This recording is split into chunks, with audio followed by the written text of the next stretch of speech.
Praise the Lord. கர்த்தருடைய பரிசுத்த நாமத்துக்கு மகிமை. ஆண்டவர் ரட்சகருமாக இருக்கிற இயேசு கிறிஸ்துவின் நாமத்தினால் ஆசீர்வதிக்கப்பட்டதான வார்த்தையில் ஜீவனுள்ளவரே என்கிற இந்த செய்தி வேளையில் உங்களை சந்திப்பதில் மிகுந்த சந்தோஷம். உங்களுக்காக ஜெபிக்கிறோம். நீங்களும் இந்த ஜோசுவாட்டினுடைய ஊழியத்திற்காக ஜெபித்துக் கொள்ளுங்கள்.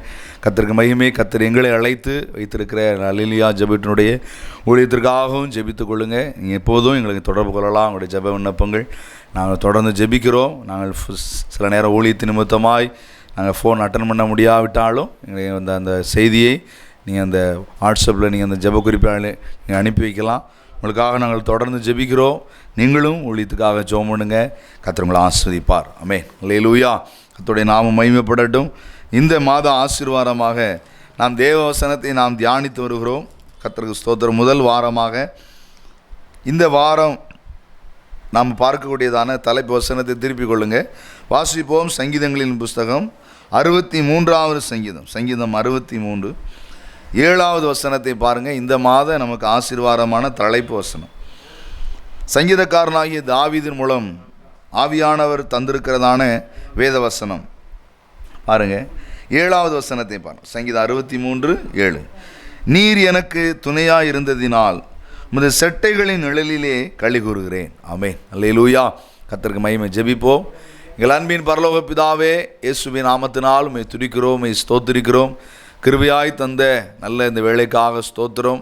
ஆண்டவரே, உங்களுடைய திருவசனத்தை தியானிக்க ஆண்டவரே எங்களுக்கு கொடுத்த நல்ல ஒரு பாக்கியத்துக்காக உங்களுக்கு ஸ்தோத்திரம். ஆண்டவரே, இந்த செய்தி வேளையில் அப்பா கேட்கிற ஒவ்வொரு பிள்ளைகளையும் நீங்கள் ஆசீர்வதித்துள்ளுங்க. மனுஷன் அப்பத்தினால் மாத்திரம் அல்ல என்று வேதம் சொல்லுகிறது. ஆண்டவரே அப்பா, அவர் தம்முடைய ஜனங்களை வசனத்தை அனுப்பி குணமாக்குகிறார் என்று நாங்கள் வேதத்தில் வாசித்திருக்கிறோம். வார்த்தையை கேட்கும் பொழுது ஆண்டவரே உம்முடைய நாம மகிமைப்பட அற்புதங்களை செய்வீராக. ஆண்டவரே அப்பா, உம்மை ஸ்தோத்திரிக்கிறோம். உடைய பரிசுத்த வார்த்தையை எழுத்தை சுமக்கவோ அறிவிக்கவோ நாங்கள் பாத்திரம் அல்ல. ஆவியானவர் நீங்கள் பேசுங்க. உம்முடைய நாமத்திற்கு மகிமை உண்டாகட்டும். எங்களை முற்றிலும் தாழ்த்தி வறுமையாக்குறோம். மகிமை கனம் துதி எல்லாம் இயேசுவுக்கே செலுத்துகிறோம். இயேசு கிறிஸ்துவின் நாமத்தில் வேண்டி ஜெபிக்கிறோம் ஜீவனுள்ள நல்ல பிதாவே. ஆமென். அல்லேலூயா. கர்த்தருடைய நாமம் மகிமைப்படட்டும். இந்த மாத ஆசீர்வாதமான தலைப்பு, நீர் எனக்கு துணையாக இருந்ததினால் உமது செட்டைகளின் நிழலிலே களி கூறுகிறேன். ஆண்டவர் துணையாக இருந்து நமக்கு தருகிறதான ஜெயத்தை குறித்து நாம் என்ன செய்கிறோம்? இந்த மாத தலைப்பு, யாருக்கு கர்த்தர் துணையாக இருப்பார் என்று சொல்லி நாம் என்ன செய்கிறோம் பார்க்கிறோம். கர்த்தருக்கு மகிமை உண்டாகட்டும். கர்த்தருக்கு ஸ்தோத்திரம். இன்றைக்கி நாம் துணையாக இருக்கிறதை குறித்து பார்த்தோமானால், இந்த பூமியிலே மனிதர்கள் யாருக்கு துணையாக இருப்பாங்கன்னு கேட்டிங்கன்னா, பணக்காரங்களுக்கு எப்படி இருப்பாங்க? துணையாக இருப்பாங்க. உலக மனிதர்கள் பார்க்குற ஜாதி வேறுபாடு பாகுபாடு பார்த்து அவங்களுக்கு எப்படி இருப்பாங்க? துணையாக இருப்பாங்க. படித்தவங்க, அழகுள்ளவங்க, திறமை உள்ளவங்க, இப்படிப்பட்டவங்களுக்கு தான் நண்பனாக இருக்க விரும்புவாங்க, சொந்தமாக இருக்க விரும்புவாங்க, துணையாக இருக்க விரும்புவாங்க. கர்த்தருக்கு ஸ்தோத்திரம். ஆண்டவரோ உங்களுக்கு எனக்கும் துணையாக இருக்கிறதற்கு மனிதர்கள் பார்க்கக்கூடியதான இந்த தகுதிகளை அவர் என்ன செய்கிறவர் அல்ல, பார்க்கிறவர் அல்ல.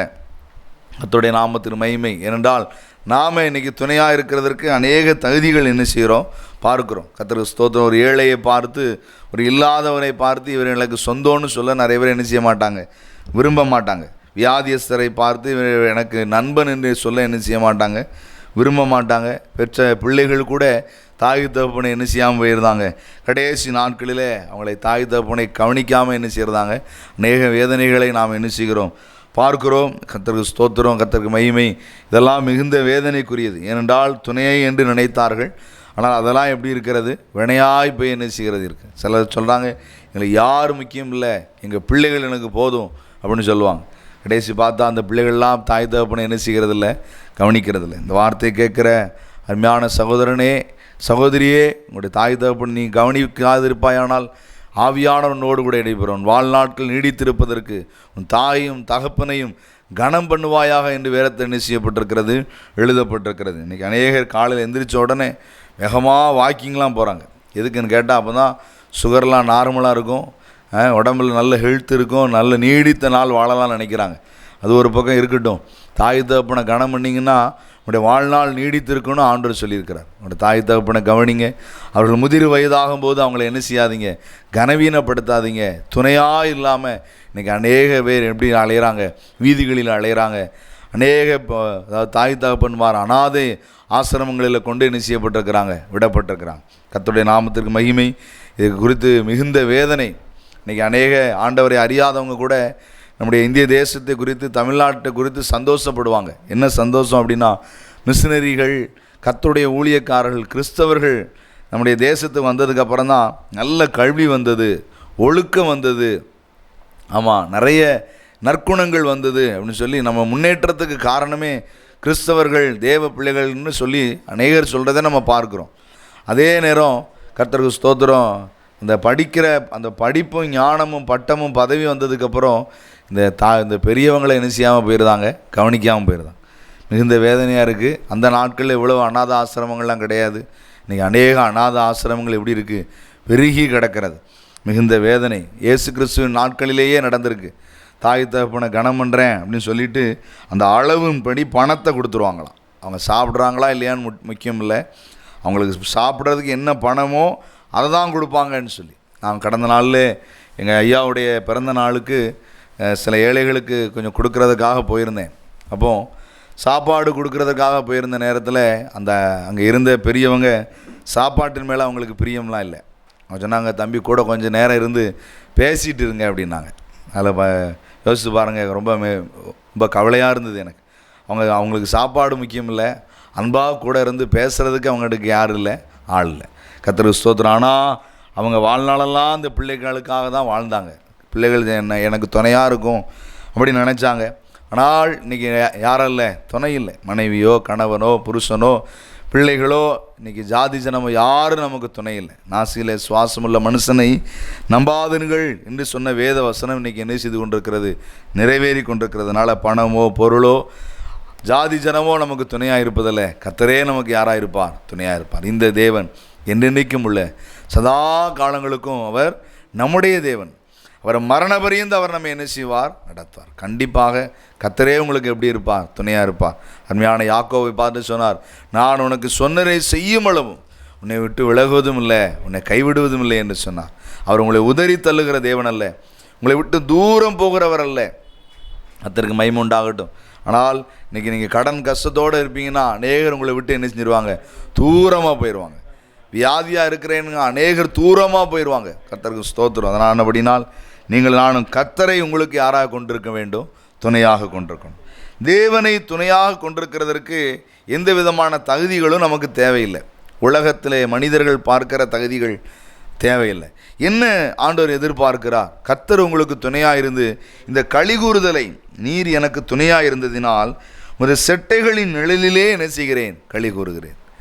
இந்த ஜெயத்தை நாம் எப்படி பெற்றுக்கொள்ள போகிறோம், கர்த்தருக்கு மகிமை உண்டாகட்டும். கர்த்தர் நமக்கு துணையாக இருந்தால் கண்டிப்பாக நமக்கு என்ன கிடைக்கும், ஜெயம் கிடைக்கும், வெற்றி கிடைக்கும். கர்த்தருக்கு ஸ்தோத்திரம். அப்போது அவரை துணையாக கொண்டிருக்க நாம் என்ன செய்யவர்களாக இருக்கணும். முதல் வாரம் தியானித்திருக்கிறோம், ஆண்டவரை நல்லா என்ன செய்யணும், துதிக்கணும் அப்படின்னு சொல்லி பார்த்தோம். அருமையான யோசேப்பு ராஜா என்ன செய்தான், துதித்தான். கர்த்தர் அப்பொழுது அவனுக்கு என்ன கொடுத்தார், ஜெயம் கொடுத்தான். சங்கீதக்காரனாகி தாவீது, கர்த்தரை நான் எக்காலத்தில் என்ன செய்வேன், ஸ்தோத்தரிப்பேன், அவர் துதி எப்போது என் வாயில் இருக்கும் என்று சொன்னான். பாருங்கள், அவனோடு கூட ஜெயம் இருந்தது. அவன் மரண பரியந்தம் அவன் தான் ராஜாவாக இருந்தான். அவனுக்கு விரோதமாக எழும்பின யாரும் அவனை மேற்கொண்டதே இல்லை. இரண்டால் நல்ல ஆண்டவர் உங்களுக்கு செய்த நன்மைகளை இன்றைக்கி துதிக்கலன்னு சொன்னோன்னா குதிக்க ஆரம்பிச்சிருந்தாங்க. குதிக்கிறதுக்கும் என்ன இருக்குது, வித்தியாசம் இருக்குது. கர்த்தருக்கு ஸ்தோத்திரம். நல்லா குதிக்கிறவங்களாக இல்லை, நீங்களும் நானும் துதிக்கிறவங்களாக என்ன செய்யணும், இருக்கணும். கர்த்தர் உங்களை ஆசீர்வதிப்பார். இந்த வாரம் நம்ம பார்க்கக்கூடியது, கர்த்தர் உங்களுக்கு துணையாக இருக்கிறதற்கு நீங்களும் நானும் என்ன செய்ய போகிறோம், களி கூறுதல் ஜெயத்தை தருகிறதற்கு நீங்களும் நானும் யாராக இருக்க வேண்டும் என்று பார்க்க போகிறோம். வாசித்து பாருங்கள். கர்த்தர் உங்களுக்கு துணையாக இருந்து ஜெயம் கொடுக்க, களி கூறுதல் செய்ய நீங்களும் நானும் யாராக இருக்க வேண்டும். வாசித்து பாருங்கள். கர்த்தருக்கு மகிமை உண்டாகட்டும். 1 சாமுவேலின் புஸ்தகத்தை திருப்பிக் கொள்ளவும். 1 சாமுவேல் 2வது அதிகாரத்திலே ஒரு பெண் களி கூர்ந்ததை நாம் என்ன செய்கிறோம், வாசிக்கிறோம். கர்த்தர் அவளுக்கு துணையாக இருந்து அவளை களிகூற செய்திருக்கிறார். அவளுடைய ஜெபத்திற்கு பதில் தந்திருக்கிறார். அவளை நிந்தித்தவர்களுக்கு முன்பதாக அவளை தலைநிமிர செய்திருக்கிறார். அவளுக்கு மகிமை கிடைத்திருக்கிறது. கர்த்தருக்கு ஸ்தோத்திரம். வாசிப்போம். 1 சாமுவேல் 2வது அதிகாரம் 1 வசனம். அப்பொழுது அன்னாள் ஜெபம் பண்ணி, என் இருதயம் கர்த்தருக்குள் களி கூறுகிறது, என் கொம்பு கர்த்தருக்குள் உயர்ந்திருக்கிறது, என் பகைஞரின் மேல் என் வாய் திறந்திருக்கிறது, உம்முடைய இரட்சிப்பினாலே சந்தோஷப்படுகிறேன் என்று சொன்னார். இன்றைக்கி நாம் தியானிக்கிறது என்ன? தேவன் நமக்கு துணையாக இருந்து நம்மை கழிகூற வைக்க போகிறார். அதற்கு நாம் யாராக இருக்கணும் அப்படின்னு சொல்லி பார்க்குறோம். முதல்ல பார்த்துட்டோம், துதிக்கிறவர்களாக இருக்கணும். இப்போ ரெண்டாவது நாம் யாராக இருக்கணும் பாருங்கள், ஜெபிக்கிறவர்களாக இருக்கணும். கர்த்தருக்கு மகிமை உண்டாகட்டும். நல்ல கவனிங்க. ஜெபம் அப்படின்னு சொல்லுகிறது இன்றைக்கி அநேகருடைய வார்த்தையில் கிறிஸ்தவர்களுக்கு அந்த சொல் வழக்க சொல் அதிகமாக ஆகிட்டதுனால அது இங்கிலீஷில் ஸ்டைலில் ப்ரேயர் அப்படின்னு சொல்லி அநேகர் அதை பயன்படுத்துகிறோம் வார்த்தையில். ஆனால் அந்த நேரமும் அந்த சமயமும் என்ன செய்து போயிட்டு பாருங்கள், குறைந்து போயிட்டு மிகுந்த வேதனைக்குரியது. கர்த்தருக்கு ஸ்தோத்திரம். இன்றைக்கி ஜெபிக்கிறவர்கள் ரொம்ப எப்படி இருக்கிறாங்க? ஆமாம், கர்த்தருக்கு ஸ்தோத்திரம். குதிக்கிறவர்கள் இருக்கிறார்கள், ஆனால் என்ன செய்கிறவங்க இல்லை, ஜெபிக்கிறவர்கள் இல்லை. அருமையான போதகர் ஸ்பர்ஜன் அவருடைய புத்தகத்தை வாசித்தேன். அவருடைய புத்தகத்தில் எழுதப்பட்டிருக்கிறது, அவர் மிகுந்த ஒரு வல்லமையான போதகராக இருந்தார். அவரை குறித்து அந்த புத்தகத்தில் வாசித்திருக்கிறோம். கர்த்தருக்கு ஸ்தோத்திரம். அவர் சொன்னால், ஒரு ஊழியக்காரன் 1 மணி நேரம் அவன் பிரசங்கம் பண்ணுறான் அப்படின்னா 2 மணி நேரம் அவனுடைய ஜெபம் என்ன செய்யணும், காணப்பட்டிருக்கணும். கர்த்தருக்கு ஸ்தோத்திரம். 2 மணி நேரத்திற்கு மேலே அவனுடைய வேத வாசிப்பு காணப்பட்டிருக்கணும் அப்படின்னு சொல்லி அவருடைய புத்தகத்தில் எழுதியிருக்கிறார். யோசித்து பாருங்கள், ஜெபம் ரொம்ப முக்கியம். இன்றைக்கி அநேகர் ஜெபத்துக்கு என்ன செய்கிறதில்ல, முக்கியத்துவம் கொடுக்கறது இல்லை. கர்த்தருக்கு ஸ்தோத்திரம். ஆராதனைக்கெல்லாம் ஜெப நேரத்துக்கு வருகிறது இல்லை, பாடல் நேரத்துக்கு இல்லைன்னா கர்த்தருக்கு ஸ்தோத்திரம் அந்த சாட்சி நேரத்துக்கு, வசன நேரத்துக்கு, இல்லை கடைசி ஜெபத்துக்கு என்ன செய்கிறாங்க, வர்றாங்க. ஆனால் நீங்களும் நான் அப்படி இல்லை, ஆரம்ப தொடக்க ஜெபத்துக்கே என்ன செஞ்சிடணும், வந்துடணும். நம்ம அப்போஸ்தலர் நடபடிகள் புத்தகத்தில் வாசிக்கிறோம், அங்கே எழுதப்பட்டிருக்கிறது, ஜெப வேளை ஆகிய அந்த நேரத்துக்கே அப்போஸ்தலர்கள் என்ன வந்துட்டாங்க, ஆராதனைக்கு வந்துட்டாங்க. அந்த சமயத்துக்கு சரியாக அந்த நேரத்துக்கு அங்கே வந்துடுறாங்க. இன்றைக்கி நீங்களும் நானும் ஜெபத்துக்கு முக்கியத்துவம் கொடுக்குறோமா? ஜெபத்தை கவனிக்கிறோமா? கனப்படுத்துகிறோமா? யோசித்து பாருங்கள். இயேசு கிறிஸ்து ஜெபித்தார். அவர்தான் ஜெபத்தை கேட்கிறவர். வேதம் சொல்கிறது அவரே என்ன செய்கிறவராக இருந்தார், ஜெபித்தார். உபவாசித்து ஜெபித்தார், மலைகளிலே போய் ஜெபித்தார், தோட்டத்தில் போய் ஜெபித்தார், இரத்தத்தின் பெருந்துளிகளினால் என்ன செய்தார், ஜெபம் பண்ணினார். நல்ல கவனிங்க. ஜெபிக்கிற பிள்ளைகளாக நீங்களும் நானும் என்ன செய்யணும் இருக்கணும். முதல்ல கழிகூறுதல், கர்த்தர் நமக்கு துணையாக இருந்து கழிகூற செய்கிறதற்கு துதிக்கிறவங்களாக, ஸ்தோத்திரம் பண்ணுறவங்களாக இருக்கணும். நன்றி செலுத்தணும், மகிமை செலுத்தணும். ரெண்டாவது ஜெபம் பண்ணணும். நல்ல கவனிங்க. நீங்கள் ஆண்டவரோடு பேசுகிற அந்த ஜெபம் உங்களுக்கு ரொம்ப முக்கியம். நல்ல கவனிங்க. ஆரம்பத்தில் ஆதியாகமத்திலிருந்து நீங்கள் வாசிப்பீர்களானால் எல்லாருக்குள்ளேயும் தேவன் விரும்பினது என்ன பாருங்கள், ஜெபம். கர்த்தருக்கு மகிமை உண்டாகட்டும்.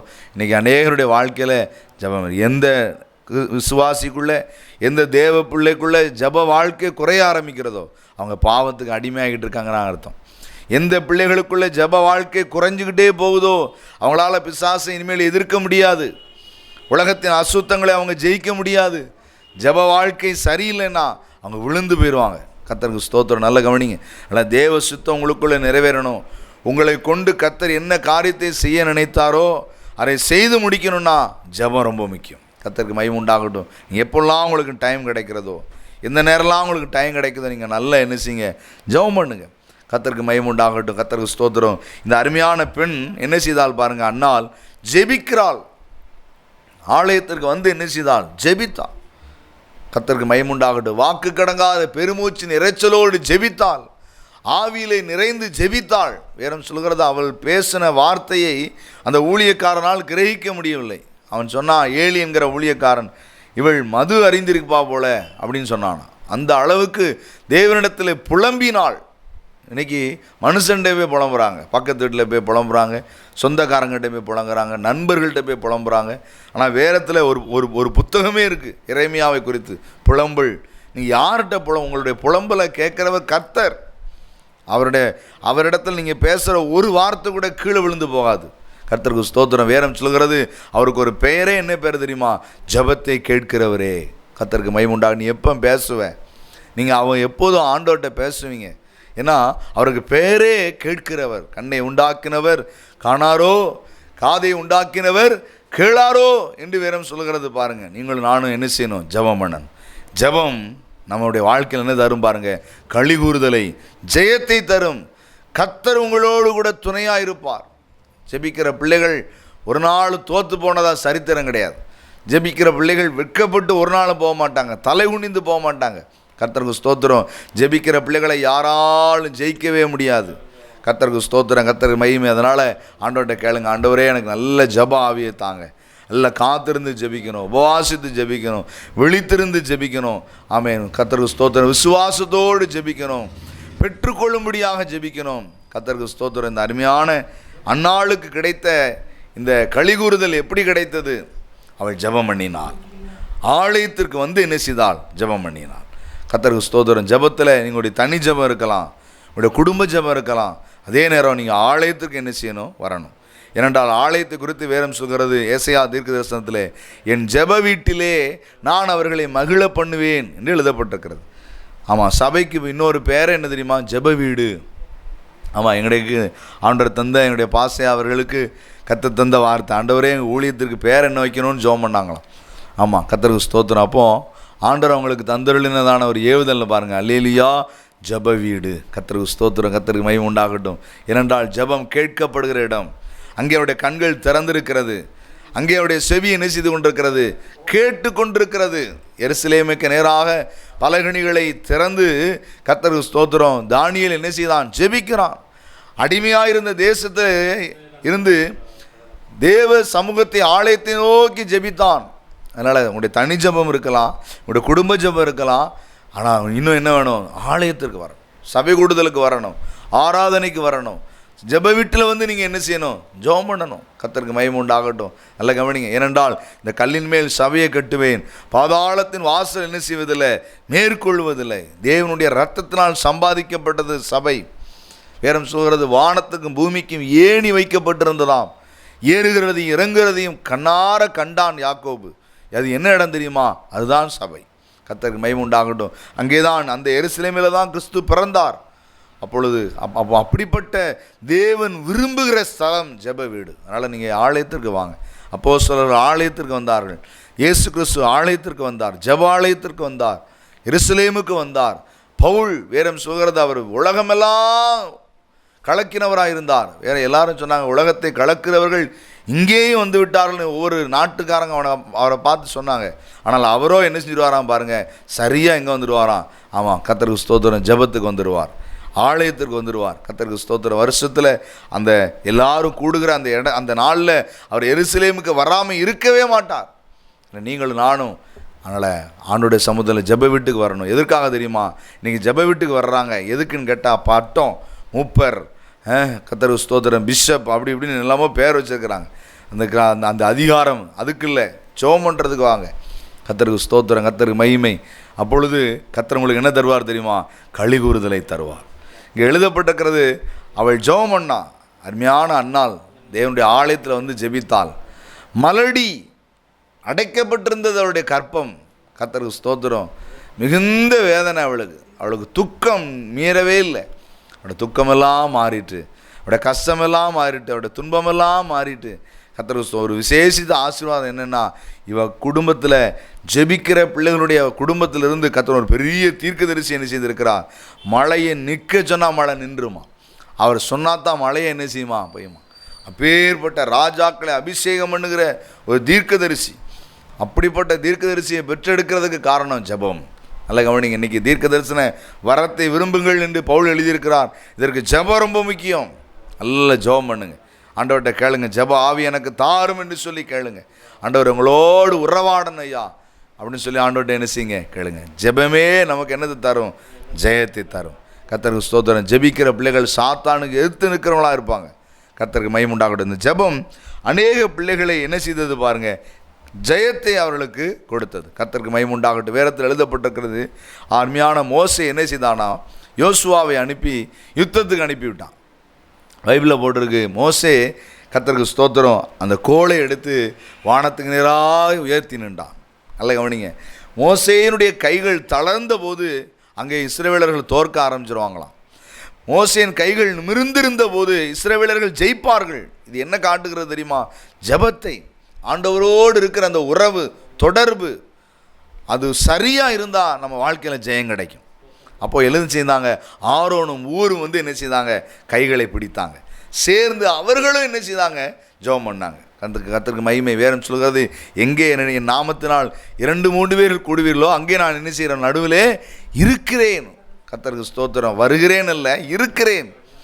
அப்போ அங்கே ஆண்டவர் வந்துடுவார். ஜெபிக்கிற உனக்கு துணையாக இருப்பார், உனக்கு களிகூறுதலை கத்த தருவார். இந்த வசனத்தை கேட்ட ஐயா அம்மா, நீங்கள் ஜெப வாழ்க்கையை நீங்கள் விட்டுட்டீங்களா, சோர்ந்து போயிருக்கிறீங்களா, தயவுசெய்து விட்டுறாதீங்க. ஆண்டவர்கிட்ட ஜெபம் பண்ணுங்க. ஆண்டவரே, அதிகாலையிலேருந்து ஜெபிக்க எனக்கு கிருபைதாங்க, விழித்திருந்து ஜெபிக்க எனக்கு கிருபைதாங்க, போராடி யாக்கோபை போல போராடி ஜெபிக்க எனக்கு கிருபைதாங்க. ஆண்டவர்கிட்ட ஜெபம் பண்ணுங்க. உன்னுடைய கூப்பிடுதலை கர்த்தர் கேட்பார், உன்னுடைய ஜெபத்துக்கு பதில் தருவார். நினைக்கிறதற்கும் வேண்டிக் கொள்கிறதுக்கும் மேலான அற்புதங்களை செய்கிறவர், உடைய வாயிலிருந்து சொற்கள் பிறக்கிறதுக்கு முன்பதாகவே உடைய தேவைகளை அறிந்திருக்கிறவர். கண்டிப்பாக கர்த்தருடைய வாழ்க்கையில் அற்புதங்களை செய்வார். ஜெபிக்கிற உங்களுக்கு கர்த்தர் துணையாக இருந்து ஜெயத்தை தருவார். அருமையான அன்னாளுக்கு கர்த்தர் துணையாக இருந்தார், அவளை கடாட்சி தருளினார். அருமையான ஆண் மகனை, ஒரு தீர்க்கதரிசியை பெற்றெடுத்தால் அவளுடைய ஜெபம் கர்த்தர் அவளுக்கு துணையாக இருந்து அவளுக்கு களிகூறுதலை தந்தது. உங்களுக்கும் களிகூறுதலை தரும். கர்த்தர் உங்களுக்கு துணையாக இருப்பார். நாம் ஜெபிப்போம். எங்கள் அன்பின் பரலோக பிதாவே, கர்த்தர் ரட்சகருமாக இருக்கிற இயேசுவின் நாமத்தினால் உம்மை ஸ்தோத்திரிக்கிறோம். ஆண்டவரே, நாங்கள் தியானித்த நம்முடைய வேத வசனத்துக்காக ஸ்தோத்திரம். களிகூறுதல் நீர் எங்களுக்கு துணையாக இருக்கும்போது எங்களுக்கு கிடைக்கும் அப்பா. இந்த களிகூறுதலை நாங்கள் பெற்றுக்கொள்ளும்படி கர்த்தாவே எங்களுக்குள்ளே நல்ல ஒரு ஜெப வாழ்க்கை எங்களுக்கு தாங்க. ஜெபத்தை நாங்கள் விட்டுவிடவே கூடாது ஆண்டவரே. ஆமேன். ஆண்டவரே, அப்பா உம்மை ஸ்தோத்திரிக்கிறோம். நீர் ஜெபித்தீர், நீரே ஜெபத்தை கேட்கிறவர், நீரே ஜெபித்தீர். ஆண்டவரே, ஜெபம் எவ்வளவு முக்கியம் அப்பா. இந்த ஜெபத்தை எங்களுக்கு தாங்க, இந்த ஜெப ஆவி எங்களுக்கு தாங்க. உங்கள் கிருபை இரக்கம் தயவு தாங்கட்டும். மகிமை கனம் துதி எல்லாம் இயேசுவுக்கு செலுத்துகிறோம். இயேசு கிறிஸ்துவின் நாமத்தில் வேண்டி ஜெபிக்கிறோம் எங்கள் ஜீவனில் நல்ல பிதாவே. ஆமேன். அல்லேலூயா. கர்த்தர் உங்களை ஆசீர்வதிப்பார். கர்த்தருக்கு மகிமை.